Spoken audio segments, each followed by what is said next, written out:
Welcome back. If we haven't met yet, my name is Nan.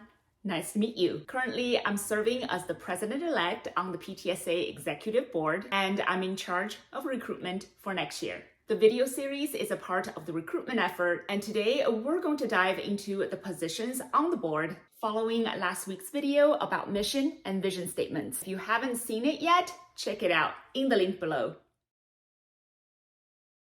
A local PTA, such as our Fernwood PTSA, requires 3 officer roles: president, secretary, and treasurer. Of course, to support a school as big as Fernwood, we need more. However, today, let's focus on those 3 roles. We're going to highlight each one's duties and responsibilities, the talents and experiences that are best for each role, time commitment, and lastly, what it will look like to serve in each role throughout the year. Let's start with the president.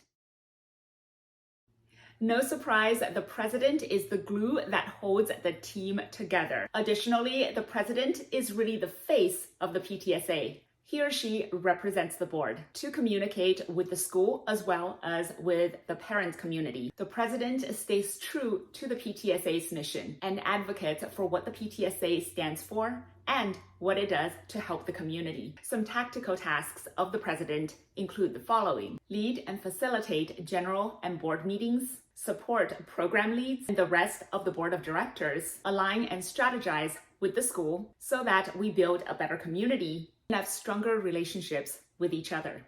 Whether you lead from the back or the front, whether you have career or life experience, or both, you'll be a great president if you're a visionary, a communicator, and value the power of community. And it really helps if you have experience on the board already, have already built relationships within the community, and are good at delegating. Speaking of delegation, the year ahead for the president is never dull. Every month, there's board meetings to align with the Fernwood leadership, and constant communication with program chairs and other board members. Communication happens almost all the time, and decisions are made methodically and quickly. The president has a lot on his or her plate, but it's also a fun and enriching role. Another role that requires a delegation is secretary. The secretary is the master communicator. The role is in charge of sending newsletters, both physical and electronic, creating and updating website, and communicating through social media, such as Facebook and Instagram. The secretary also keeps documentation, such as records, forms that are often used, physical and digital information for program committees, and very importantly, board and general meeting minutes. And lastly, facility reservation with North Shore. Because of the volume of the responsibilities of the secretary, each communication channel has been broken down into committees. For many years, it has been highly recommended and advised that the secretary find a chair for each of the committees that he or she supervises. It helps to have a secretary who has some experience on the board, even though it's not necessary, but also as someone who's a little bit tech savvy. Because of the various digital platforms that we use nowadays, just like the president, the secretary is busy all year long. Dedication is key, and again, so is delegation.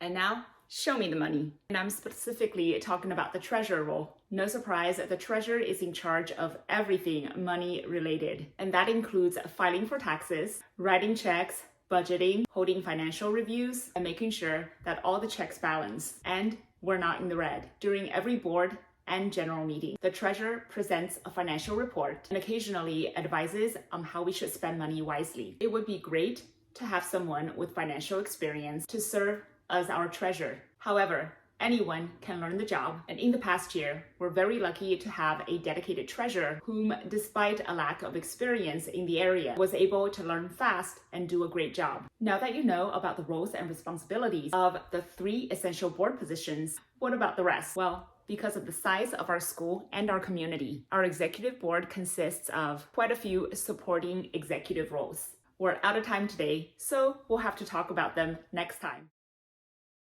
Coming up in Chapter 3, VPs of Membership, Fundraising, President-elect, Secretary, Treasurer, and Advocacy. For more information about the roles that we talked about, check out the link below the video. See you next time.